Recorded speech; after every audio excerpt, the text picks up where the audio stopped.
apalagi di kesehatan itu di rumah sakit kita itu perempuan semua, dokternya, perawatnya dan sebagainya. Laki-laki sedikit. Nah, memang yang menjadi pembimbing di lapangan tidak cukup banyak sedikit. Pembimbing fikihnya itu tidak perawat. Mas, mungkin di sektor-sektor itu kerja yang tulis lah itu banyak juga. Nah, ini memang sebenarnya ada problem mendasar yang kita hadapi. Kenapa? Yang pertama adalah kegiatan kita itu di sebuah negara yang negara itu adalah negara laki-laki. Di Arab Saudi ya, bukan negara laki-laki.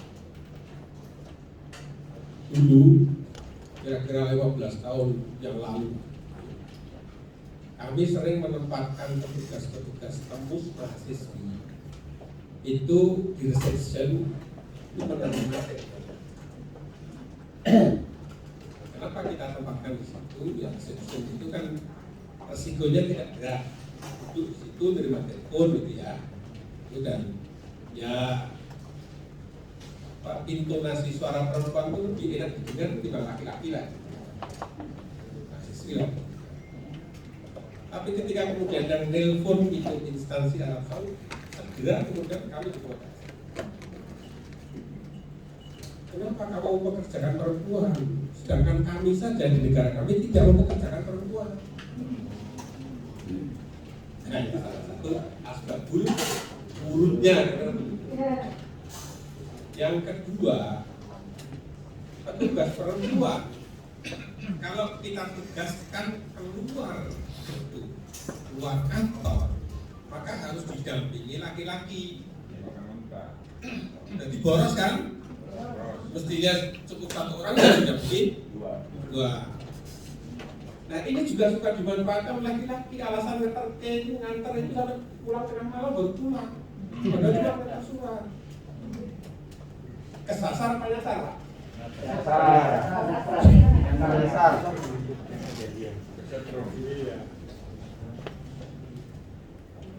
Ini bagian dari yang kita ada di negara itu. Nah, keempat ya. Yang ketiga, di sini sudah kita rekrut nih petugas. Wah, sudah pelatihan petugas 10 hari di Surabaya. Pelatihannya tidak mau selesai jadinya.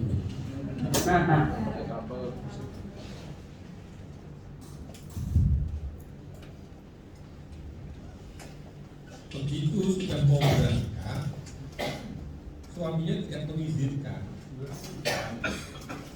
Benar ya bapak-bapak? Ancamannya mau berangkat silakan, nanti pulang sudah ada temennya. Gimana budaya?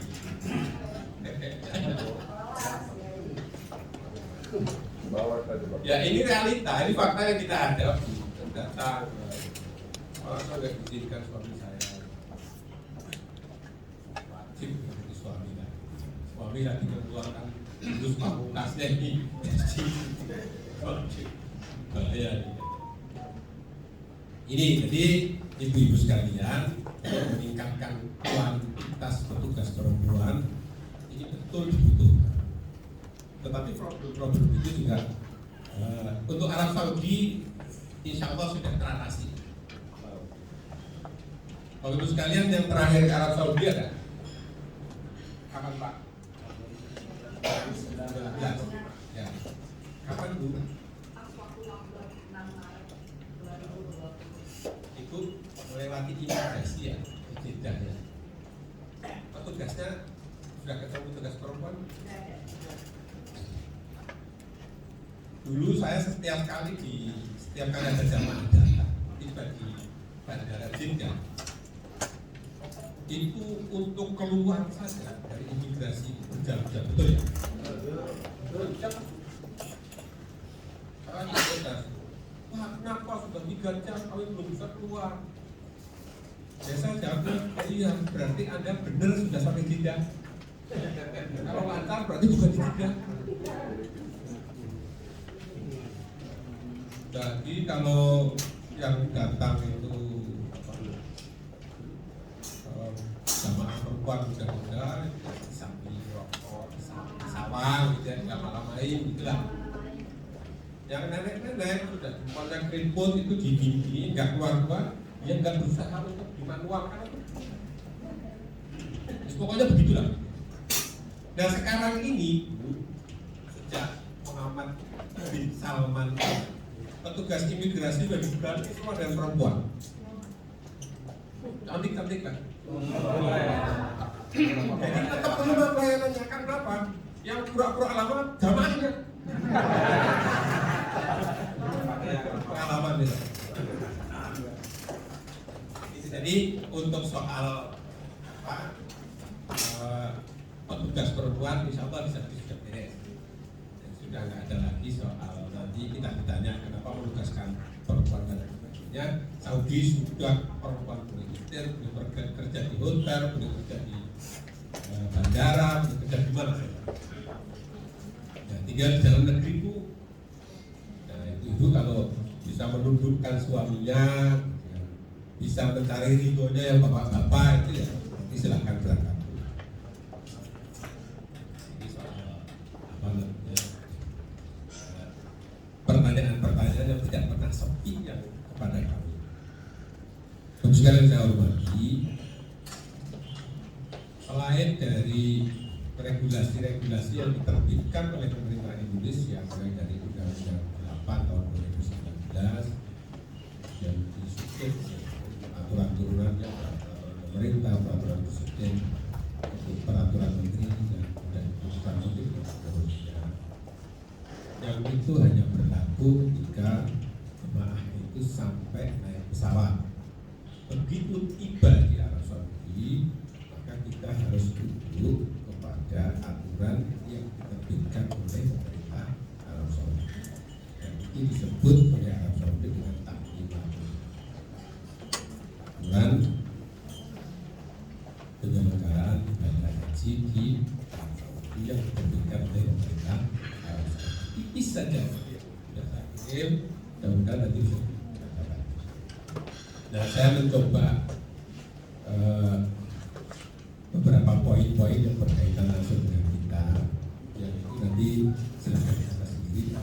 Saya nggak berani menerjemahkan atau salah, tapi saya ambil poin-poin yang menjadi apa namanya dasar kita untuk melakukan langkah-langkah penyiapan sampai penyelenggaraan ibadah haji. Yang pertama, biasanya awal dari penyelenggaraan ibadah haji itu ada pertemuan antara Menteri Haji Arab Saudi dengan Menteri Agama Republik Indonesia. Biasanya bulan Safar itu undangan sudah diterima oleh Menteri Agama, dan kegiatan penandatangan OI itu biasanya di Rabiul Awal sampai Rabiul Tsani. Nah, kita ini hari ini sudah Jumat Tsani ya. Nah, sudah tadi sudah berarti sudah lewat Rabiul Awal, Rabiul Tsani, pulang. Pada saat 4 bulan lewat, belum ada MOU yang ditanda. MOU itu menjadi dasar dari seluruh kegiatan-kegiatan yang akan kita lakukan. Segera setelah MOU itu, maka misi haji Indonesia harus melakukan koordinasi dengan GACA, General Authority of Indonesia. Mungkin kalau di sini ada kurang ya, untuk mengajukan slot penerbangan. Kondisi normal kita punya 529 kloter. Kalau PP berarti 1050 persiapannya 1058 slot dari sekian ribu slot jemaah haji seluruh Indonesia, seluruh. Nah itu cepet-cepetan, kalau tidak nanti kita akan kapiran. Tahu kapiran ya?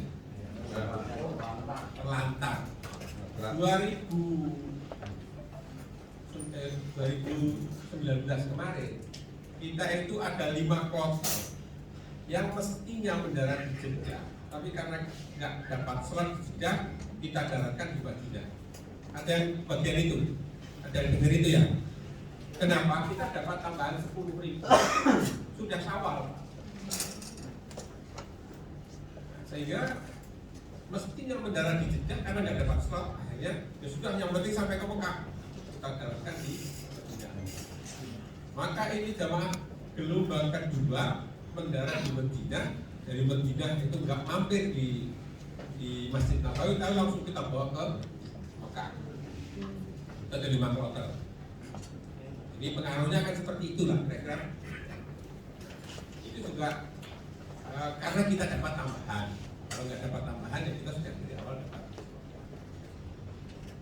Nah, slot ini akan menentukan langkah-langkah selanjutnya. Kloter 1 JKG dari sini ya. Terbang tanggal 5 Dzulqa'dah. Berarti mendarat di Madinah. Kapan dia masuk hotel? Kapan dia arba'in dimulai? Kapan arba'in berakhir? Kapan dia berangkat ke Mekah? Kapan dia berangkat ke Masyair? Kapan dia kembali ke tanah air dan seterusnya, dasarnya adalah slot. Nah, makanya kita semua ini, para keluarga jemaah haji sudah tahu, oh Bapak nanti berangkatnya tanggal 5 Dzulqa'dah. Kalau tanggal 5 Dzulqa'dah berarti pulangnya nanti tanggal 16 Dzulhijjah. Maka saya akan membeli sapi tanggal sekian, itu sudah tahu. Karena apa? Slotnya sudah kita siapkan dari awal. Nah, ini sampai ke sana arahnya. Lalu yang kedua, misi haji harus menyiapkan petugas. Nah, mudah-mudahan meskipun belum ada titik perang haji di tahun ini, kegiatan ini termasuk bagian dari poin ini, menyiapkan petugas haji. Lalu kemudian kedatangan dan keberangkatan harus satu rute. Maksudnya, Bapak Ibu sekalian, ada yang pernah berangkat haji atau keluarganya berangkat haji sebelum tahun 2015.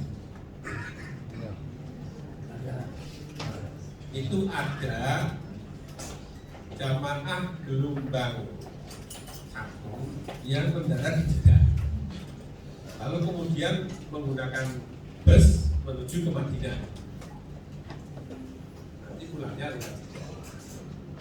Yang gelombang 2 kan mendarat di Jeddah ke Mekah, selesai haji ke Madinah darat, pulang lagi darat dari Madinah, terbangnya dari Jeddah. Itu terakhir 2015. 2016 setelah airport Madinah diresmikan dan sudah menampung semua kebutuhan jemaah haji, maka muncullah ayat ini. Tidak dibolehkan lagi ada misi haji yang membuat rute perjalanan mendarat di Jeddah kok pulangnya lewat Jeddah. Kalau mendarat di Jeddah pulangnya lewat Madinah. Kalau mendarat di Madinah pulangnya lewat Jeddah. Ini yang disebut dengan kedatangan dan keberangkatan harus satu. Nah, ini. Jadi sampai ke sana ini tak masuk saja. Nah, berikutnya terkait dengan aturan kesehatan haji.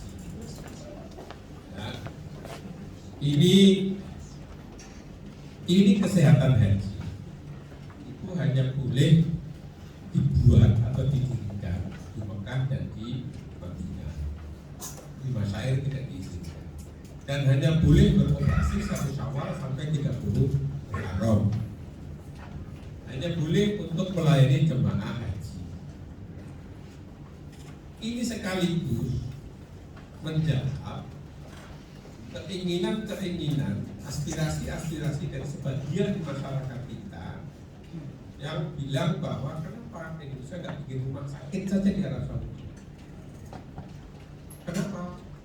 Selain jamaah haji, jamaah umroh kita itu 1,2 juta.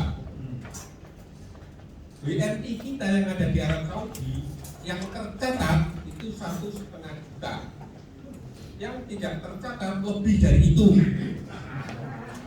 Artinya kalau WNI kita di sana ada 3 juta ditambah 1,2 juta jamaah umroh ditambah 221.000 jamaah haji kan sudah hampir sama dengan penduduk atau bahkan melebihi penduduk Singapura kan?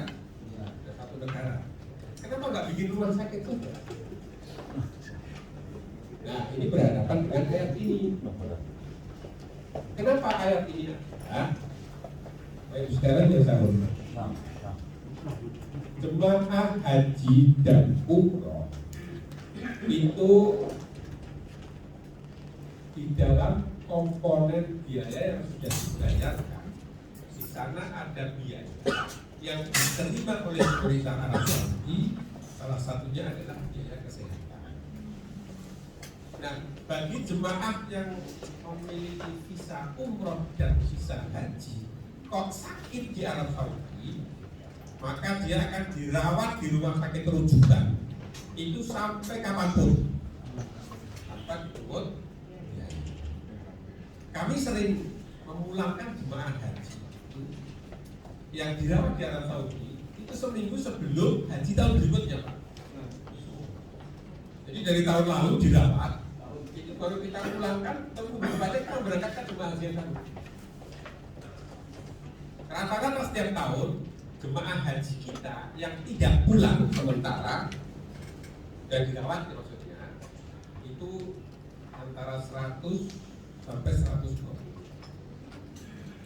Nah, yang 100 sampai 120 itu umumnya 50%-nya kembali ke tanah air, 50%-nya kembali ke Haribaan.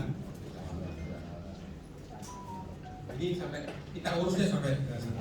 Demikian juga jemaah umroh. Jadi kalaupun kita bikin rumah sakit, ya percuma juga. Yang sudah ditanggung oleh rumah sakit yang sudah kita bayar itu. Nah lalu untuk WNI kita yang tinggal di sana, gimana cara berobatnya? Semua WNI kita yang resmi, baik bekerja di formal, mahasiswa maupun kerja informal, itu ditanggung oleh kafilnya masing-masing. Dan kafilnya itu sudah punya asuransi di rumah sakit yang ditunjuk oleh pemerintah Arab Saudi. Nah, jadi kalau mereka sakit tinggal bawa ke sana. Maka kalau punya rumah sakit kita juga kosong juga tetap. Dan lalu nasib warga kita yang ilegal tadi bagaimana? Gak ada satupun klinik yang berani mengobati. Kalau menerima pasien ilegal itu besok pagi rumah sakitnya ditutup.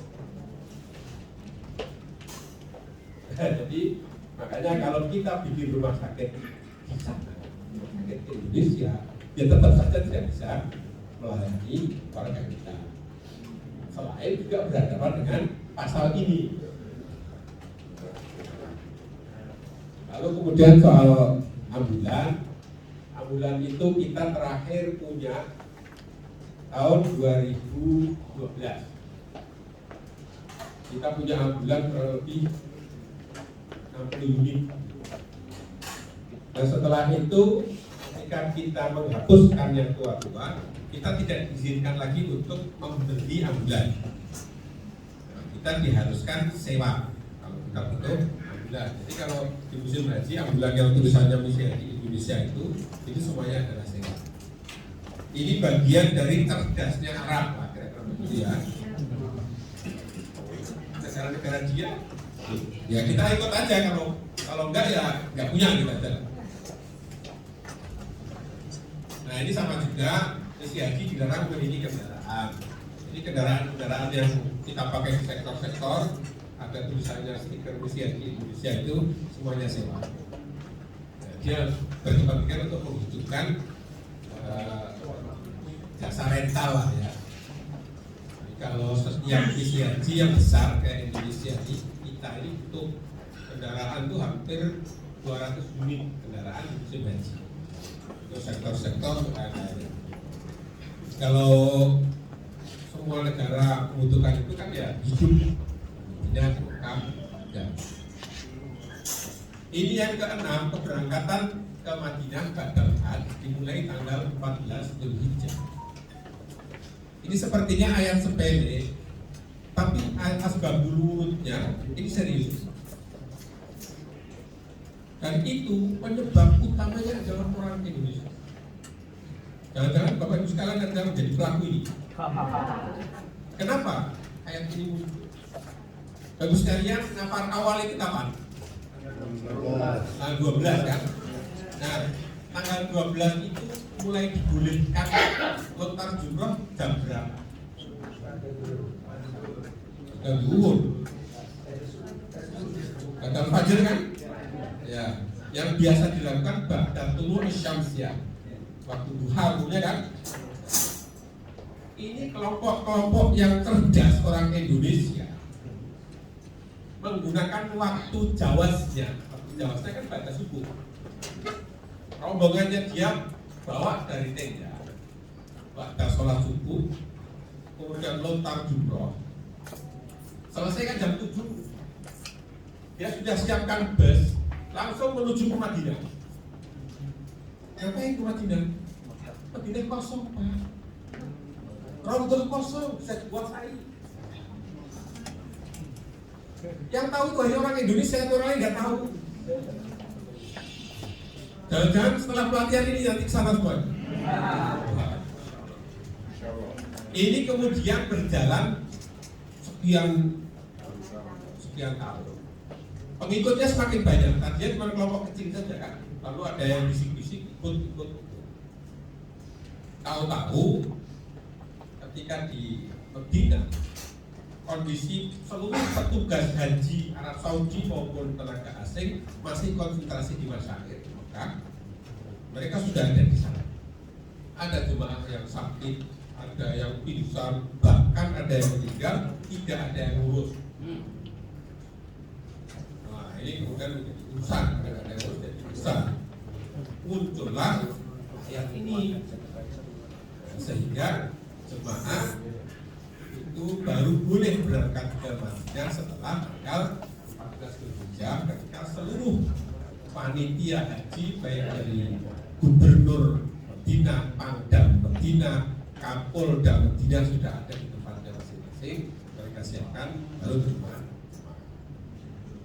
Nah, ini juga nanti sebaliknya itu hari terakhir berada di Madinah sebelum wukuf itu tanggal 5 Dzulhijjah. Karena biasanya ada jemaah-jemaah kelompok-kelompok kecil biasanya banyak. Itu pura-pura tanggal 5 itu sudah menghabiskan jadwalnya, tapi ternyata masih nginep lagi nunggu besok kosong tanggal 6. Kayak cerdas-cerdasnya itu harganya mahal, Pak. Ikut paket saya nanti tanggal 6 masih di Rogoh kosong. Nah, sekarang kalau Bapak Ibu sekalian berani melakukan itu tanggal 6 masih di Mekah, itu nggak akan ikut wukuf, Pak. Tahan nanti dicek poin. Jadi masuk Mekahnya nanti batal hak. Jadi wukufnya tahun depan.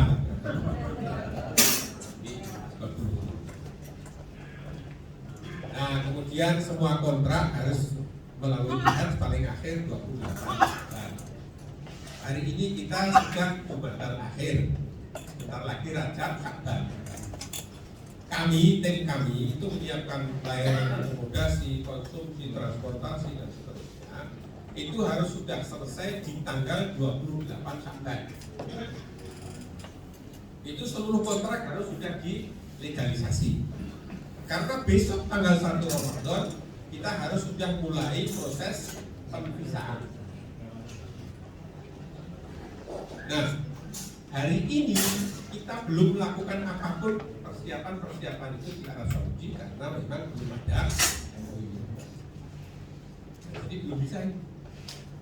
Kita nunggu waktu saja. Kalau besok pagi itu ada pengumuman Indonesia diberikan kuota penuh, ya kita siap balik untuk menyiapkan seluruh kuota itu. Ya biasanya kita siapkan Rabiul Awal, Rabiul Tsani, awal, Tsani, Rajab, bulan. Ini kita tinggal 2 bulan. Ya tapi kalau Allah yang mengundang tamunya pasti sudah disiapkan seluruhnya. Itu aja kan, yakin kan ya?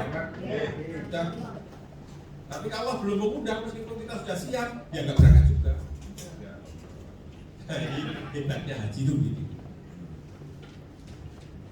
Ini yang nomor 8, Bapak Ibu sekalian, mohon yang ngantuk bangun dulu. Ini yang paling penting. Kalau yang lain ngantuk nggak apa-apa. Ini yang nomor 8 penting, Pak. Karena apa? Nah, ini sertifikasi ini pembimbing itu begini. Pertama, dilarang melakukan provokasi, mencetak dan membagi-bagikan selebaran atau gambar foto dengan dalih apapun. Jadi Bapak Ibu sekalian yang punya warung, punya restoran, punya toko, punya apa namanya itu pijat, punya obat kuat, nggak usah bikin selebaran di Arab Saudi, dibawa-bawa bagi-bagikan depan pintu masjid atau depan pintu hotel. Nanti kalau ditangkap oleh askari, dasarnya adalah ayat ini. Jangan protes ke panitia.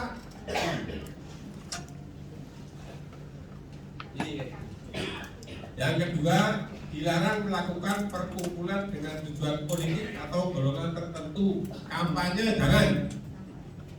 Mau nyalon kepala desa, nggak usah kampanye di Mekah. Mau nyalon pilek, pilpres dan lain sebagainya, nggak usah kampanye di Mekah. Kampanye di sini aja.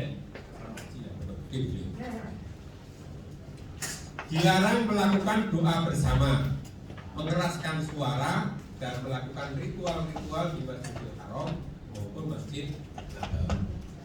Tradisi kita ini kan wirid, mujahadah, istighotsah, doa bersama. Ini kan menjadi tradisi kita di mana saja. Nah, itu di Arab Saudi dilarang.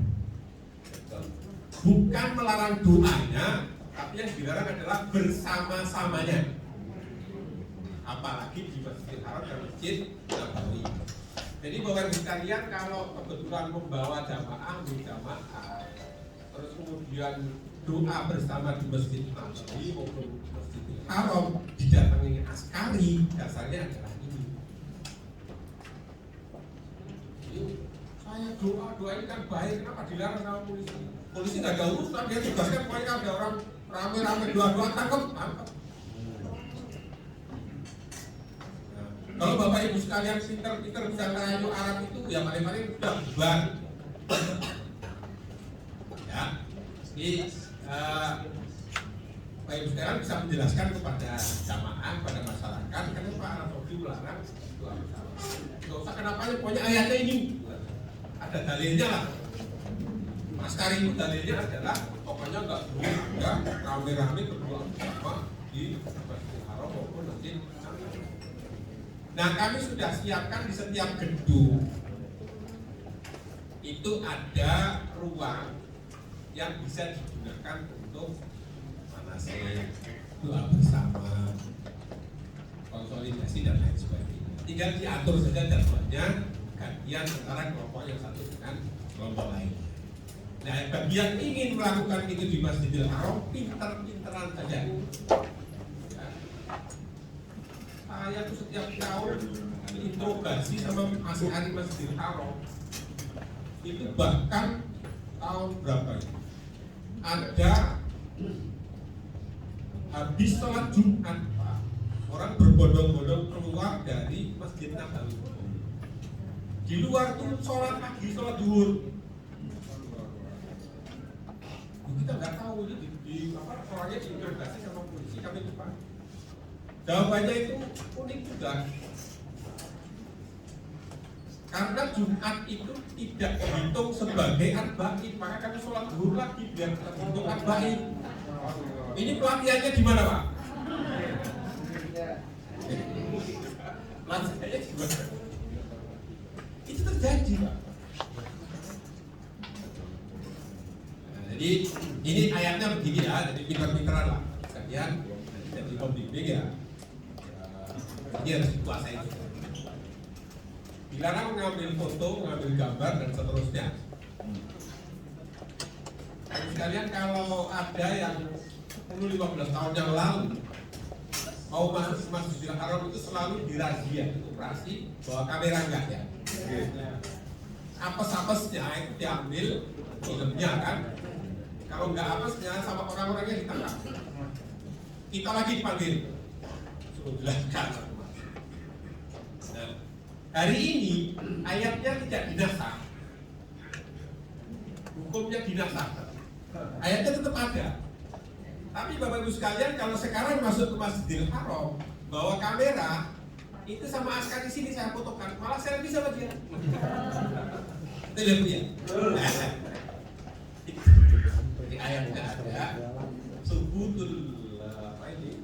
Ayatnya tetap, tapi hukumnya nggak ada.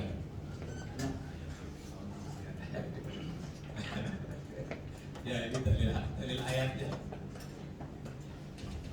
Wanita kurang dari 45 tahun wajib disertai ihram.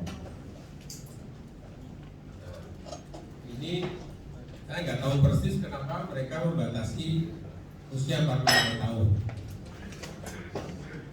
Mungkin dalam benak dia kalau sudah 45 tahun ke atas itu sudah expired kali ya Pak. Padahal kita ini 50 tahun masih kinis-kinis. Itu orang-orang masih senang bilang ya Siti Rahmah. Penting hatinya. Yang penting hati. Ibu sekalian, itu ada panggilan yang biasa dipakai orang Arab Siti Rahmah. Itu jangan GR. Itu panggilan melecehkan. Bahasa Jawanya itu panggilan geleman. Bajunya jangan ketat makanya. Bawaannya. Karena apa? Tradisi kita ini kan memang sesuai dengan sabda Rasulullah SAW. Atas sumukan sehingga sodal ilmu kita mereka itu sedekah. Nah ternyata itu ditakdir oleh tempat Pak. Kalau di Arab Saudi itu bapak senyum pada perempuan yang tidak dikenal, kemudian itu mereka tidak terima, dilaporkan ke polisi, bapak bisa ditangkap, godain.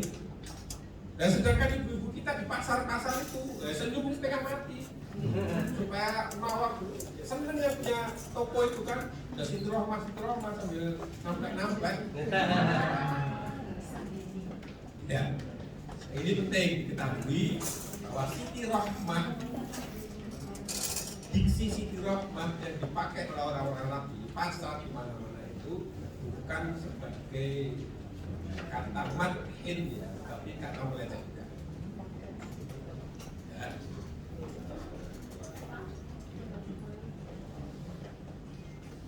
Nah, kalau kemudian tujuan jamaah hanya untuk beribadah, ini yang paling penting ya. Karena kita sudah lihat dari rumah memang mau ibadah haji mau umroh, sudahlah tinggalkan seluruh urusan dunia. Meskipun dibolehkan kita pada hal itu kan boleh untuk berdagang, boleh untuk ya kegiatan-kegiatan yang lain di luar ibadah itu. Tapi dari rumah kan kita memang berniat untuk ibadah. Oke, berikutnya, nah sekarang yang ngantuk silakan lanjutkan. Misi haji berkoordinasi dengan muassasah Arba bin Tawaif. Pemerintah Arab Saudi melalui Kementerian Haji di dalam memberikan layanan kepada jemaah haji itu membentuk lembaga-lembaga untuk memberikan layanan langsung kepada jemaah haji. Ada 5 lembaga yang dia bentuk. Yang pertama adalah Maktab Mukala. Nomenklatur lengkapnya Maktab Mukala Al-Wahid United Agency. Gak usah diterjemahkan, kalau diterjemahkan malah susah. Maktab Mukala gitu aja. Ini sebuah lembaga yang dibentuk untuk memberikan layanan kedatangan jemaah di pintu-pintu masuk Arab Saudi, baik laut, darat maupun udara. Nah, karena jemaah kita tidak ada yang laut dan darat, adanya udara, maka kita dilayani di Bandara Madinah dan Bandara Jeddah. Jadi Bapak Ibu sekalian, kalau begitu mendarat, nanti melewati imigrasi, setelah imigrasi kemudian ngambil bagasi dibawa disetorkan atau diperiksakan di bea cukai, lalu kemudian melewati pintu kaca yang ada orang Arab pakai top, ya, pakai top, top ya. Kemudian pakai rompi, kata-kata hijau, kata-kata coklat, di belakangnya ada tulisan Maktab Al-Wukala Al-Mu'tabar. Mereka di situ.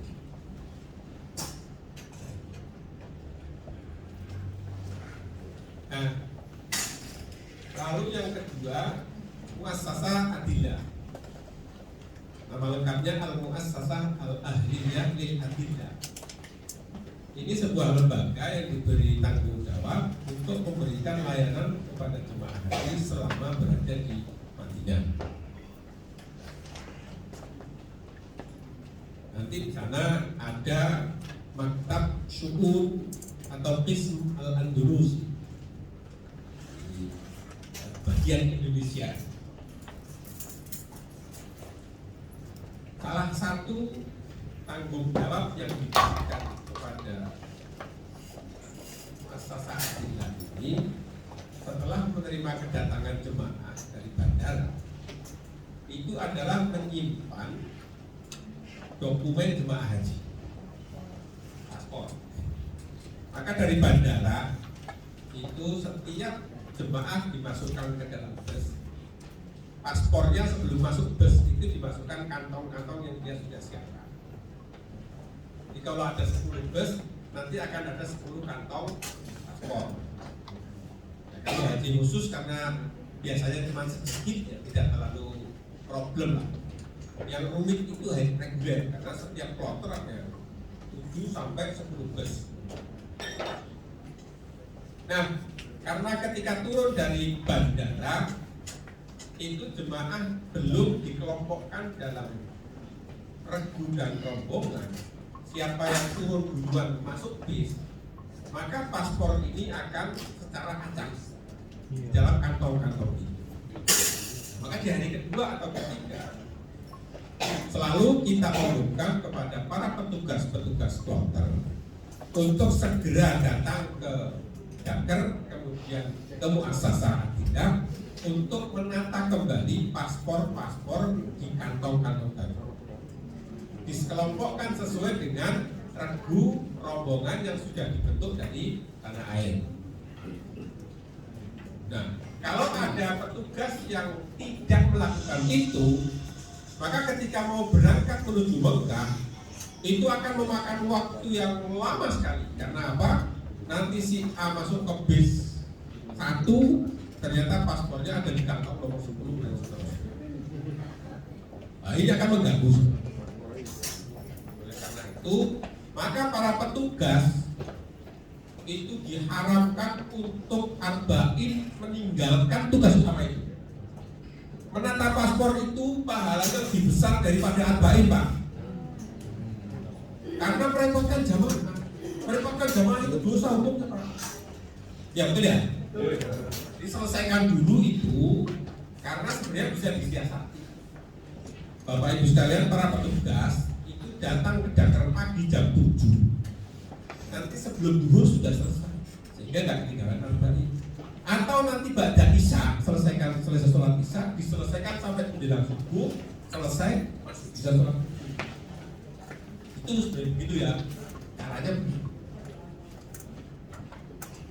Nah, yang kedua, jemaah sakit, jemaah meninggal dan seterusnya harus berkoordinasi dengan Muassasah Adillah, Mahiyah dan seterusnya. Kemudian di Mekah itu ada Muassasah Tawaf. Nama lengkapnya Al-Muassasah Al-Ahliyah Limutawwifi Hoja dual titik-titik. Titik-titiknya itu belakangnya ada 6. Yang satu dual jantung Syarqi Asia, negara Asia Tenggara. Dual jantung Asia, negara Asia Selatan. Dual Afrika Ghairul Arabiyah, negara Afrika selain Arab, yang Arab Afrika tidak masuk.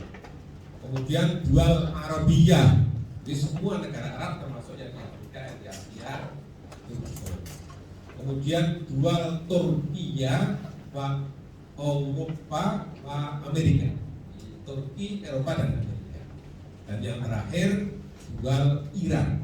Iran ini satu negara tapi dibuatkan sendiri karena bikin duit.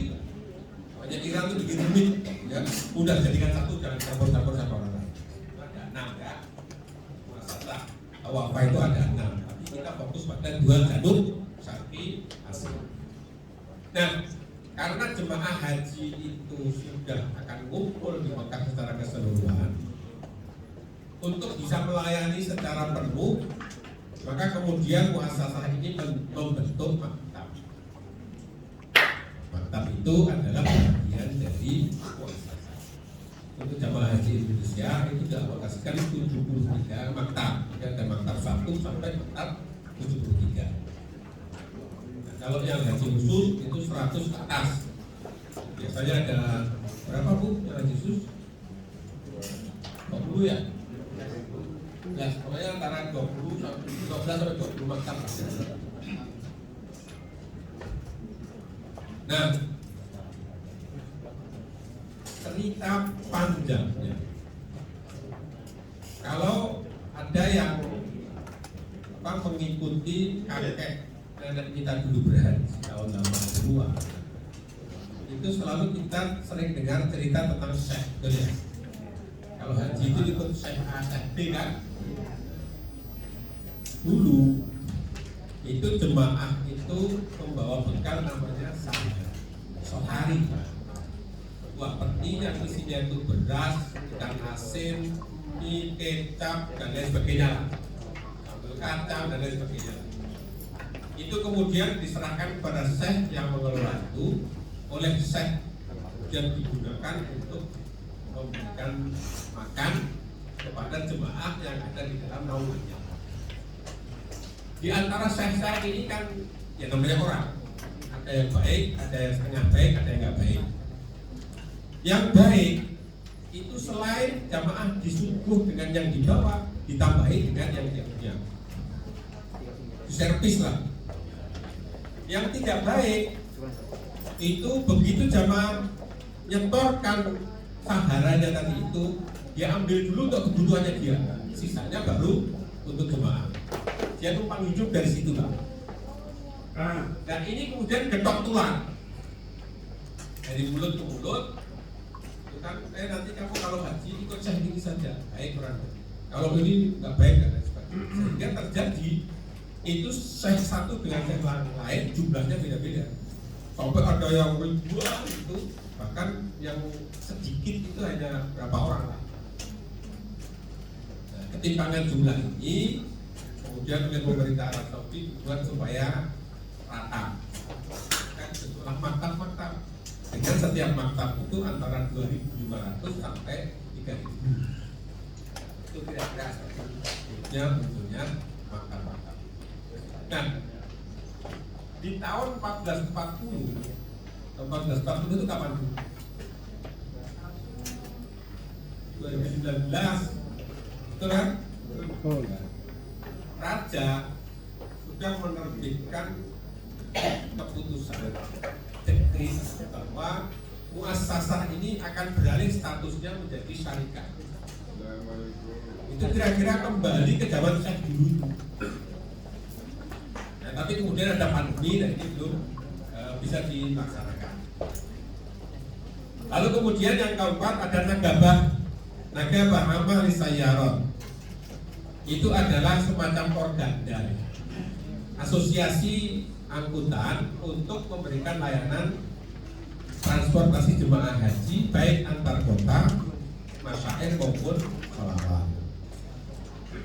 Jadi semua syarikat, semua perusahaan-perusahaan angkutan itu yang akan memberikan layanan kepada jemaah haji harus ikut menjadi anggota nasabah.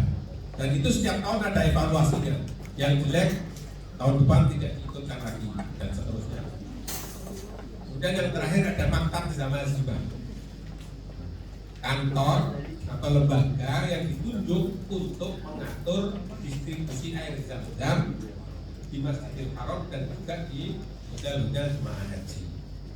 Bapak Ibu sekalian yang saya hormati, jemaah haji itu setiap hari diberikan jatah 1 liter air zam-zam selama di Mekah. Jadi kalau 25 hari berarti dia mendapatkan suplai 25 liter selama di Mekah. Buktinya mana? Setiap pagi Bapak sekalian sering melihat ada galon-galon yang berwarna biru laut ya. Itulah yang berdasarkan jumlah jemaah yang ada di gedung itu. Isinya 20 liter. Jadi untuk 20 orang ya. Orang. Kalau 1000 orang di gedung itu dia akan kirim 50 liter. Biasanya sama pemilik hotel itu begitu datang langsung direfill, dipindahkan ke galon-galon yang bening yang dia punya. Sebagian pemilik hotel itu ada yang punya inisiatif untuk memberikan tulisan keterangan di galon itu zam-zam. Kalau bukan zam-zam berarti nggak ada tulisannya. Kalau ada tulisannya berarti zam-zam. Tapi sebagian yang lain ini yang lebih banyak, mereka tidak memberikan keterangan apapun. Nah ini dua-duanya ada plus minusnya. Yang pertama yang ada tulisannya itu jamaah kita biasanya begitu tahu itu isinya zam-zam, ambil galon besar dihabiskan bawa ke kamar, sehingga orang lain nggak kebagian. Sama dengan dulu ketika kita menyiapkan teh, kopi, susu pakai kaleng yang besar yang 5 kilo, taruh di meja di koridor, ada tehnya, gulanya, kopi, bukan pakai kaleng yang besar. Tahu-tahu sudah hilang, pindah ke kamar, sehingga yang lain nggak kebagian. Protes, kami nggak disediakan kopi, nggak disediakan teh. Loh, kita ini udah berkali-kali nggak juga, kita cari ternyata di kamar. Akhirnya sekarang kita buat saset Pak, supaya adil ya. Jadi setiap jamaah tiba di Medina setelah kita kasih 1 kotak yang isinya untuk 9 hari. Di Mekah ada gelasnya sekalian, gitu kan, ada sendoknya, ada kecapnya, ada sausnya. Ada yang cerdas dibawa pulang dijual. Gitu. Itu 9 hari di Medina, 25 hari di Mekah, kemudian 6 hari di Masyair. Itu kalau dibawa pulang banyak. Karena itu teman-teman di Mekah juga itu nunggu dari jamaah pulang operasi di gedung itu bisa jadi 2 karung. Kan kita kasih semuanya sama. Jadi kalau sehari itu kopi ya 3 kali, teh ya 3 kali, susu ya 3 kali. Padahal paling susu pagi sekali, nanti kopi malam hari kan, sisanya masih banyak. Nah itu kira-kira. Nah yang tidak ada tulisannya, keuntungannya awet Pak. Dikiranya air biasa, jadi nggak ada ngambil-ngambil. Nah itu pokoknya dinamika. Nah sekarang ya hormati, maktab zam-zam ini tidak termasuk urus zam-zam yang dibawa pulang. Ya, ini soal zam-zam. Nah ini kira-kira lembaga yang ditunjuk oleh pemerintah Arab Saudi untuk memberikan layanan kepada kita. Jadi kalau jadi petugas haji nanti berhadapan dengan muassasah dan maktab ini, itu dibuat kerjasama yang sangat baik. Kalau mereka tersinggung, Pak, nanti Bapak susah. Karena semua layanan, semua kegiatan-kegiatan itu harus atas sepengetahuan dia. Bapak mau tarwiyah, mau ziarah ke Jeddah, mau naik gunung Jabal, Semeru, nggak tahu mana saja gitu kan? Itu nanti dengan dia. Macam-macam lah gitu ya kira-kira. Jadi kalau baik dengan dia, Bapak mudah memberikan layanan kepada jamaah Bapak. Tapi kalau Bapak ribet dengan dia, dibikin ribet juga sama dia. Gitu. Nah ini clue-nya ya, clue-nya di situ. Lalu kemudian setiap jemaah harus membayar sadamat ammah namanya GSM, General Service Fee, itu sebesar 1.520,4 real. Untuk apa? Untuk angkutan itu 896,7, lalu kemudian untuk layanan umum 623,4. Itu di Taklimatul Had dan saya kirim sepertinya ada ringnya. Kalau nggak ada bisa di-browsing. Lalu kemudian petugas PPI harus dilengkapi dengan ID card. Ini pasal sepele tapi penting. Sebab apa? Banyak sekali warga kita yang ada di Arab Saudi punya kepentingan untuk mendekati jamaah kita. Macam-macam Pak, masuk ke kamar lah ya, macam-macam pokoknya itulah ya.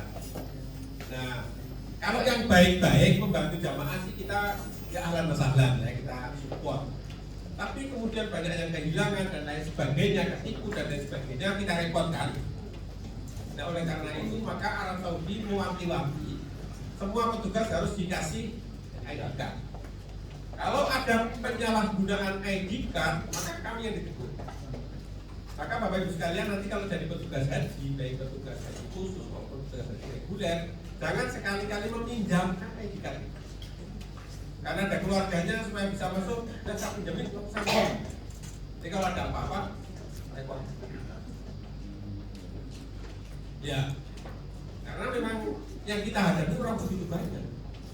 Di depan Ka'bah, tempat yang paling suci saja, itu banyak sekali kejahatan. Mulai dari joki, Hajar Aswad, macam-macam lah ya, dan lain sebagainya di situ lah. Transaksinya di depan Ka'bah, ambil dompet di depan Ka'bah dan lain sebagainya itu banyak sekali terjadi. Kita tidak suudzon, tapi kita wajib waspada. Nah, peningkatan layanan harus melalui muasasah ini tadi ya, juga Bapak Ibu sekalian mau memberikan layanan kepada jamaah itu koordinasi dengan muasasah. Ini akhir masa tinggal tadi sudah ya 5 Dzulhijjah. Kemudian konsumsi ini sekaligus juga terjawab, boleh nggak perusahaan kita memberikan layanan pada jamaah haji di Mekah? Sekarang mungkin tunjakan dari besar, ini biasa layani 10.000 orang dan sebagainya. Boleh nggak kami berpartisipasi di Arab Saudi? Ayat ini menyatakan tidak. Yang bisa dilakukan adalah kerjasama dengan perusahaan Arab Saudi. Tapi tetap atas namanya adalah atas nama perusahaan Arab Saudi. Tidak bisa atas nama perusahaan yang ada di Indonesia. Nah, nanti seluruh hak dan kewajibannya melalui perusahaan, terutama pembayarannya melalui perusahaan. Nah, ini yang setiap tahun kita dapat keluhan karena cek atas nama dia. Jadi dia terima cek yang punya sudah ke Eropa, ke Australia, ke Puncak dan lain sebagainya. Bapak Ibu sekalian, pegawainya sudah harus dibayar. Tapi saya masih di Eropa macam-macam dan lain sebagainya. Sampai jamaah sudah pulang belum kebayar. Itu kira-kira ya. Ini penting, ini yang ke-15 Bapak sekalian. Sebenarnya ini sudah diceritakan agak panjang. Penempatan jemaah di Mina sesuai daya tampung lokasi selebihnya di area perluasan. Ini terkait dengan kuota. Jadi setiap hari itu kita mendapatkan usulan, desakan, tekanan Indonesia ini bisa nggak sih kita tambahan kuota? Antrinya sudah 30 tahun. Ini sudah nggak ada haji 2 tahun, kita nanti dirapel tahun 2023 600.000 berangkat. Bisa nggak? Kira-kira kan? Nah, cerita tentang kuota itu tidak semata-mata jumlah orang, tetapi adalah tempat-tempat yang luasnya sudah ditentukan oleh syariat. Utamanya adalah di Mina. Hudud syar'i di Mina itu di depan adalah Jumroh Aqabah, di belakang kita itu ada namanya Wadi Muhasin, betul ya? Iya. Kalau sekarang itu ada rumah sakit Mina Al-Wadi itu di sebelah atas akhir Mina. Arab Saudi sudah melakukan inovasi untuk perluasan Mina dengan sebuah tempat yang kita kenal dengan Mina Jadi. Di Arab Saudi tidak dikenal itu diksi Mina Jadi, tapi yang dikenal di sana itu Tausiat Mina, perluasan Mina, atau Mantiqatul Zil, daerah bayang-bayang. Karena memang tidak jelas. Kenapa tidak jelas? Ada 9 maktab jamaah kita, jumlah orangnya kira-kira 27.000 yang ditempatkan di Mina Jadi. Tanggal 9 Dzulhijjah, ketika terbenam matahari, yang 9 maktab tadi itu dari Arafah langsung diangkut ditempatkan di Mina Jadi, di tenda itu. Malam hari itu status mereka adalah mabit di Muzdalifah. Besok pagi-pagi di tempat yang sama berubah menjadi di Mina. Betul ya? Sehingga semua orang mengatakan kami mabitnya nanti tidak sah. Yang sah hanya salah satu. Karena memang Mina Jadi itu masuk kelurahan Muzdalifah, maka ya dia sahnya mabit di Muzdalifah. Ketika mabit di Mina dibilang tidak sah. Begitu kan? Sementara kalau 9 maktab itu kita geser ke depan untuk diketahui space yang kita terima di Mina ya, sesuai dengan keputusan tadi itu seluas 176.000 meter persegi. Kalau dibagikan kepada 221.000 jamaah, maka setiap orang hanya mendapatkan 0,8 meter, 80 cm. Ini kalau Pak Munif ini jingkrong saja belum muat.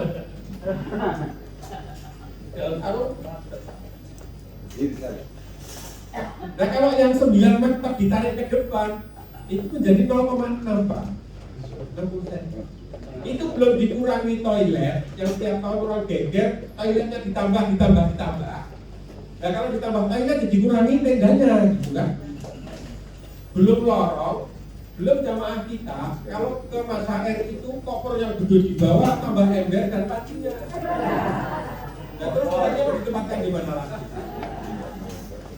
Ini realita, ini fakta di lapangan yang kita hadapi kan? Nah sehingga sekarang kalau saya tanya Bapak Ibu sekalian, pilih longgar di Mina atau pilih jamaahnya ditambah? Mesti pilihnya ketika kan ditambah dan longgar kan? Pakai contohnya Pak. Nah ini problem utama di Mina yang mengakibatkan soal kuota. Kalau ditambah lagi mau di mana ditempatkan jamaah? Di Mekah, di Madinah nggak ada masalah, tapi justru di Masair inilah yang menjadi problem utama. Nah sekarang tugas bapak-bapak sekalian, dan ibu di sebelah kita di Mina Jadi itu ada Turki atau Pakistan. Kita lihat kok mereka santai-santai saja, tenang-tenang saja seperti tidak ada masalah. Kita tanya, Anda kenapa kok itu di Mina Jadi enggak kisruh-kisruh kayak kita? Emang kenapa? Jamaah kita itu bilang enggak, oh bukan begitu. Kami ikut Imam Hanafi yang berpendapat bahwa mabit di Mina itu hukumnya sunnah. Sehingga mau 5 menit, mau 10 menit, mau sehari, mau 2 hari, nggak ada masalah. Yang penting datang ke Mina untuk selfie selesai. Nah sekarang Bapak Ibu sekalian bisa nggak meyakinkan seluruh republik ini, ayo di Mina kita ikut Hanafi. Kalau Bapak Ibu sekalian bisa meyakinkan itu, mana dokumennya? Saya bawa ke Menteri Haji. Kami akan ngomong nih, Menteri Haji Indonesia nggak ribut lagi soal sah tidak sahnya di Mina. Tolong ditambah, insya Allah ditambah.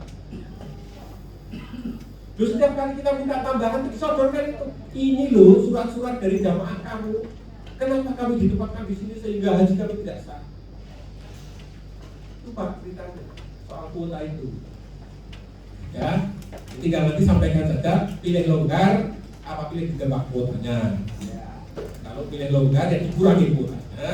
Kalau pilih ditambah ya jangan protes soal desakan. Itu aja. Itu kira-kira. Nah, tapi banyak ide yang sudah kita sampaikan ke Arab Saudi termasuk di dalamnya adalah gimana kalau Mina itu ditingkat. 2015 kami sudah sampaikan secara resmi soal Mina ditingkat. Ya kalau di tingkat 4 ya berarti bisa 4 kali 4 kan. Saudi juga sudah mengkaji itu, sudah mengajak bicara seluruh stakeholder, insinyur yang diundang, ulama yang diundang, ahli sosial yang diundang, kesehatannya diundang. 2018 kami dipanggil lagi, Indonesia sini usulan kamu sudah kami kasih. Tapi ada 2 problem utama yang sampai hari ini belum bisa dipecahkan. Apa itu? Pertama, problem syariah. Di mana problem syariah? Hampir mayoritas ulama itu mengatakan jamaah yang mabit di Mina di bawah atap-atap permanen tidak sah. Sama dengan yang di Mina jadi itu. Sehingga kalau itu dibangun, nanti jemaah yang ada di bawah itu akan naik ke lantai yang paling atas supaya tembus ke langit. Nah ini risiko keamanannya menjadi sangat besar. Itu faktanya, persisnya seperti itu. Lalu yang kedua, problem teknis. Untuk membangun Mina bertingkat butuh biaya yang kalkulator nggak muat. Untuk ilustrasi Pak, waktu Saudi membangun Jamarot, itu biaya yang dia keluarkan per meternya itu 30.000 rial. 100 juta. Sama dengan 1 rumah sini, itu baru 1. Nah, kalau 176.000 di tingkat dikali itu, ya itu luar biasa.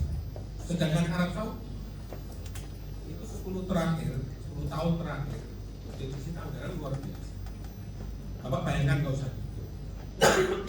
Saudi itu memproduksi minyak per hari itu 2 juta barel. Harga minyak itu turun dari $50 per barel menjadi $30.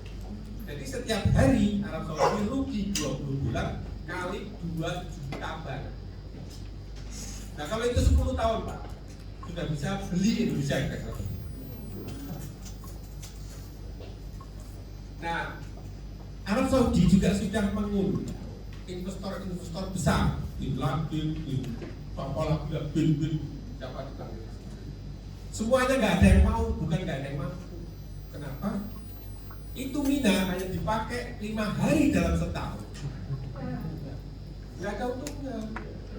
Dan hanya bisa dipakai untuk hajian saja. Dipakai untuk Piala Dunia umpamanya di tengah sana dibangun. Nasi nggak turunan, nggak ada sistem. Ya masa untuk undang Madonna konser di situ kan juga nggak butuh. Satu-satunya yang relevan adalah untuk jambore internasional. Dan jambore internasional itu paling banyak hanya 5.000 orang. 2 maktab saja Pak. Sedangkan kita sudah 73. Jadi nggak cukup lah kira-kira begitu dari sisi koran. Nah, itu sudah kami usahakan Pak, jawabannya seperti itu. Jadi nanti kalau ada jurus yang lain, saya kasih tahu kami Pak. Ya, ada ide-ide yang lain yang kira-kira bisa kita bawa ke sana supaya kuota kita banyak kita ajukan. Nah memang ada visi 2030-nya Muhammad bin Salman. 2030 itu jamaah haji itu akan menjadi 5 juta. Sekarang ini 1,8 sampai 2 juta. Jadi kalau nanti 2030 itu jemaah betul-betul menjadi 5 juta, kita insya Allah bisa 500.000. Mudah-mudahan kita berdoa menangi zaman itu. Menangi itu apa sih? Menangi zaman itu kita diberikan kesehatan dan pandemi itu tidak ada lagi sehingga jemaah kita bisa sebanyak itu kita. Nggak tahu caranya gimana Pak, hukumnya gilir atau gimana nggak tahu. Udah mau balik. Ini bisa kalau bisa kan. Kemudian ini soal locker stayer sekarang ini sudah enggak lagi lah ya dulu. Jenazah melalui maktab atau muasasah. Jadi baru sekalian, kalau ada jemaah yang wafat lah sama Allah itu jangan karena saking semangatnya ingin segera melakukan urusannya ditangani sendiri Pak, itu malah nggak akan bisa dikubur Pak. Jadi kalau jamaah yang meninggal, yang pertama kali harus dihubungi adalah maktab di mana Bapak ada di situ. Karena seluruh dokumennya ada di sana. Nanti dia akan mengeluarkan sebuah surat keterangan yang digunakan sebagai alat memproses berikutnya. Ini kemudian soal waktu lontar jumroh, ini lontar jumroh ini kan afdol ya, afdoliyah ya. Sampai hari ini saja belum selesai Pak. Apalagi soal mabit Pak, kira-kira begitulah. Soal dam, ini juga mungkin qadiyatun la nihayata lah. Dan korban, silakan selesaikan sendiri antara adat. IDB sudah setiap tahun mendesak kita untuk dam itu dikelola oleh negara kerjasama dengan IDB. Jadi masukkan komponen biaya haji lalu kemudian disetorkan ke IDB. Nah, kami sudah melakukan berbagai kajian masail, majelis taklim dan juga mutakarrah. Semua ulama mengatakan dam itu denda. Denda itu baru boleh dikenakan setelah orang melakukan pelanggaran. Loh ini orang baru daftar kok sudah didenda. Kira-kira begitulah kita pakai begitu. Batas maksimal membawa pulang zam-zam 5 liter. Ini aturannya begini Pak. Ini juga qadiyatun la nihayata. Semua petugas berpatokan pada aturan ini. Jadi kalau Bapak Ibu sekalian berusaha membawa zam-zam lebih, diuntel-untel pakai kain ihram, pakai pakaian dan sebagainya, lalu kena sweeping oleh petugas, itu tugasnya dia memang begitu. Karena memang hanya jamaah adalah 5 liter. Itu gimana Pak? Ini yang zam-zam sudah saya tawafkan 70 kali. Sudah saya bawa ke Ukuf di Arafah, saya pendem di sana. Pulang biar jadi jimat, kok nggak boleh bawa pulang. Selesaikan secara adab, nggak usah lapor ke kami, gitu aja. Kalau lolos ya alhamdulillah, nggak lolos ya nasib, ya. Oke. Ya, nggak usah lapor lah, Pak. Nah, yang repot itu petugas itu kan juga manusia. Pas lagi mulai lagi capek, lolos kan? Sampai rumah pamer. Giliran belakangnya nggak lolos, waduh ibu kita yang protes. Pembinaan dan tanah air. Ini soal anggota negara. Ini berdasarkan hubungan bilateral. Ini tidak terkait dari Arab Saudi. Ini paruh-paruh, separuh Saudi, separuh Garuda. Dulu pernah kita nego, gimana kalau diangkut Garuda semua, supaya devisanya masuk ke negara semua kan? Ya Saudi gampang aja, ya sudah siapkan angkut saja dengan Garuda, tapi setiap jamaah dikenakan 100 bulan. Kalau dia nggak kerja dapat 100 bulan. Dan dia punya negara apalagi juga kan? Ini sudah ukuran bagasi sesuai ketentuan internasional. Ini juga qadiyatun la nihayata. Problemnya nggak akan pernah berkesudahan soal bagasi. Koper besar itu 32 kilo, kemudian tas enteng kan, sudah itu kan ketentuan di mana saja begitu kan. Kalau sekalian mau luar negeri dunia mana kan begitu kan ketentuannya. Jamaah kita itu kalau sudah hari penimbangan, waduh, itu koper bukan lagi harus melahirkan kembang lagi.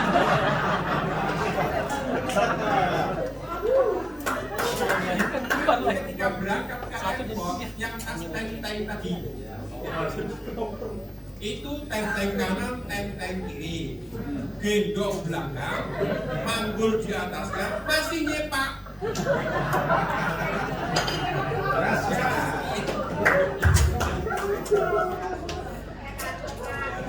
Udah, pokoknya semuanya sudah tahu lah ya. Jangan ada protes lagi lah gitu. Aturannya begini ya, nanti petugas akan dasarnya ini. Gitu. Iya, yang ngantar itu 10 bus sudah dihitung sejak berangkat. Tasbihnya, serbannya, macam-macam boneka yang bisa baca selawat dan sebagainya. Sudah dihitung semua.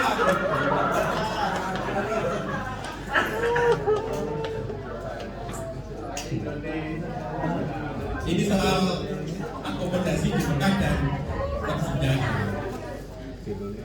Jadi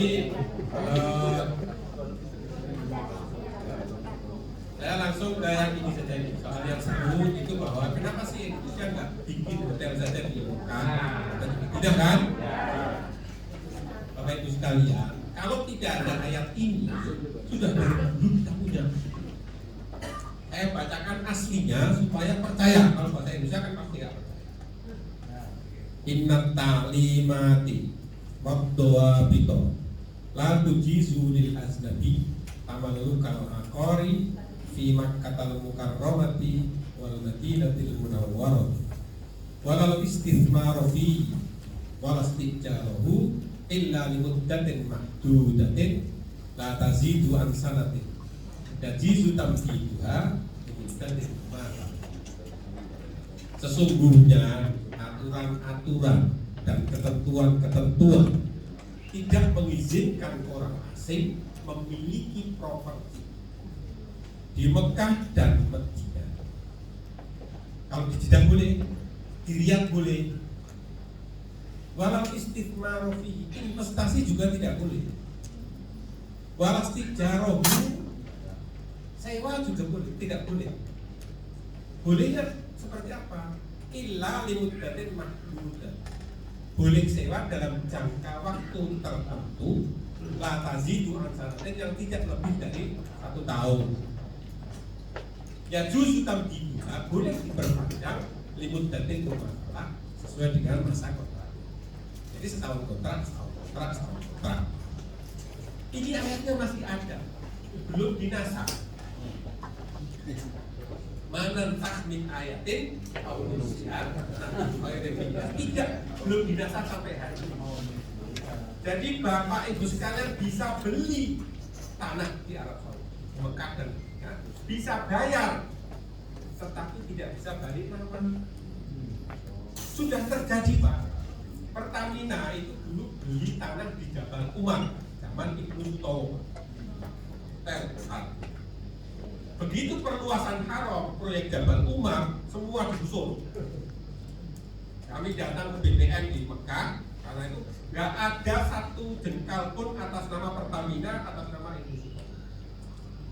Setelah kita cari dokumennya dulu jual beli sama siapa? Sama orang Arab.